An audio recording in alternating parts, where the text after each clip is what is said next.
A fly crawled into the woman's ear. The woman struggled desperately, but it had no effect at all. What was even stranger was that the woman's body slowly lost control. Her eyes gradually turned red, and the speed of the car grew faster and faster. In the end, because the car went out of control, the woman lost her life. A few days earlier, John's family had moved into this old house, but ever since then, their son Jack could always hear strange noises in the house. Because of this, John and his wife invited a psychologist. But after a round of treatment, the doctor believed the boy was simply not used to the new home. However, Jack denied it. Jack said those strange voices made him draw endlessly. Hearing this, the doctor had no solution. To protect Jack's mental health, the doctor could only advise John to move away from this place. After the doctor left, the strange noises appeared again. Jack picked up the walkie-talkie to listen. Inside, it seemed like someone was ordering him to draw. Meanwhile, the doctor's radio also emitted strange noises. Then a fly crawled into the doctor's ear. The doctor's eyes instantly filled with blood. She pressed down on the accelerator. The car sped up more and more.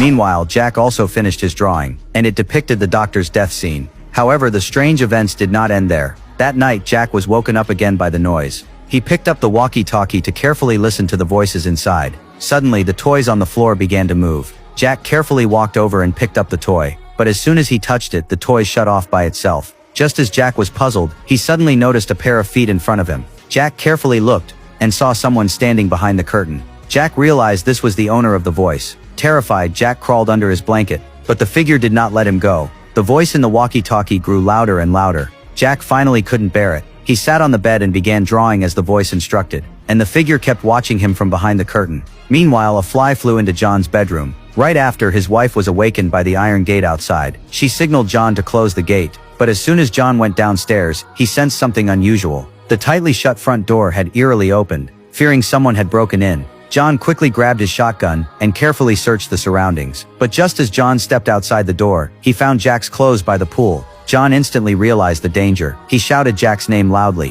while quickly running toward the pool. Sure enough, John saw Jack's figure in the water. When his wife heard the noise and rushed over, Jack had already fallen into a deep sleep.